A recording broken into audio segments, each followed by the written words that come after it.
የወሎ ድምፅ ከጥንታዊ ነገሥታት እስከ አድዋ ድል። ክፍል 5 የአድዋ ድል ወደ ዓለም የተላከው የነጻነት መልእክት። የውጫሌ ውል ያስከተለው የዲፕሎማሲ ግጭት በመጨረሻ ወደ ታላቁ የአድዋ ጦርነት አመራ። በ1896 ዓ.ም የተካሄደው የአድዋ ጦርነት በኢትዮጵያ ታሪክ ብቻ ሳይሆን በዓለም ታሪክ ውስጥ ልዩ ስፍራ ያለው የነጻነት ድል ነው። በዚያን ዘመን አፍሪካን በቅኝ ግዛት ለመቆጣጠር የተንቀሳቀሱ አውሮፓውያን ኃይሎች ነበሩ። ነገር ግን ኢትዮጵያ በአፄ ምኒልክ መሪነት፣ በእቴጌ ጣይቱ የጀግንነት አመራርና በሕዝቦቿ አንድነት ለዓለም የማይረሳ ታሪክ ጻፈች።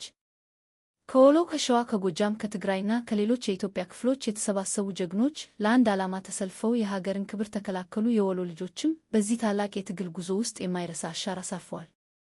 በአድዋ የተገኘው ድል የአንድ ጦር ማሸነፍ ብቻ አልነበረም፤ የአፍሪካ ሕዝቦች ለነጻነት ያላቸውን ተስፋ ያበራ ታሪካዊ ድል ነበር። ይህ ድል በዓለም ዙሪያ ተደንቆ ታየ። የኢትዮጵያም የነጻነት ምልክት ሆና ታወቀች።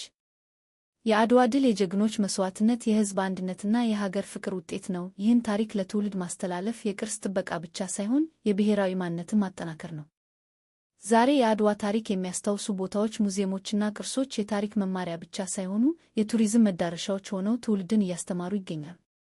የወሎ ምድርም እንደ ይስማ ንጉሥ፣ መካነ ሰላም፣ መቅደላና ሌሎች ታሪካዊ ስፍራዎች በኢትዮጵያ የነጻነት ጉዞ ውስጥ ያላትን ሚና የሚያሳዩ የታሪክ ማስረጃዎችን ይዛለች።